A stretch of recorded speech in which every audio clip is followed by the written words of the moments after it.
ஐயா, பாமாயில் மலேசியாவில், இந்தோனேஷியாவில் உற்பத்தி ஆகுது. தமிழ்நாட்டில் உற்பத்தி செய்கிறதில்ல. தமிழ்நாட்டில் உற்பத்தி ஆகிறது என்னது?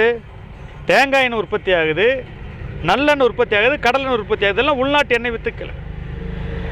உலகத்தில் நாங்கள் சொல்கிறோம் எங்களை கொடுமை பண்ணுறாங்க, எங்களுக்கு எதிராக அரசு கொள்ளை வச்சிருந்தோம். அதுக்கு ஒரே ஒரு உதாரணம், இந்த உதாரணம் சொல்ல போகிற கேளுங்க. மலேசியாவில் வந்து 1 லிட்டர் பாமாயில் 100 ரூபாய்க்கு இறக்குமதி பண்ணி 25 ரூபாய்க்கு நியாய விலை கடையில் தமிழ் அரசு விற்கிது. ஒவ்வொரு மாதமும் 1,96,00,000 லிட்டரு, 1,96,00,000 ரேஷன் கார்டுக்காக கொள்முதல் பண்ணி கொடுத்துட்ருக்குது. வருஷம் 3000 கோடி மானியம். இதுக்கு அந்த 75 ரூபா மானியம் 1 லிட்டருக்கு. அது யாருக்கு போகுது? மலேசிய விவசாயிக்கு, இந்தோனேசிய விவசாயிகளுக்கு, வியாபாரிகளுக்கும் போயிட்டுருக்குது. உள்நாட்டில் எண்ணெய் வித்துக்கள் உற்பத்தி செய்கிற விவசாயம் முக்கியமான பயிர் என்னது? தேங்காய். தேங்காய் இன்றைக்கி எவ்வளோக்கு விற்கிது? 5 ரூபாய்க்கு விற்கிது.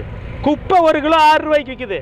காலி பாட்டில் 10 ரூபாய்க்கு தானே. தேங்காய் 5 ரூபாய்க்கு விற்றுட்டு இருக்குது. 20 ரூபாய்க்கு விற்ற தேங்காய்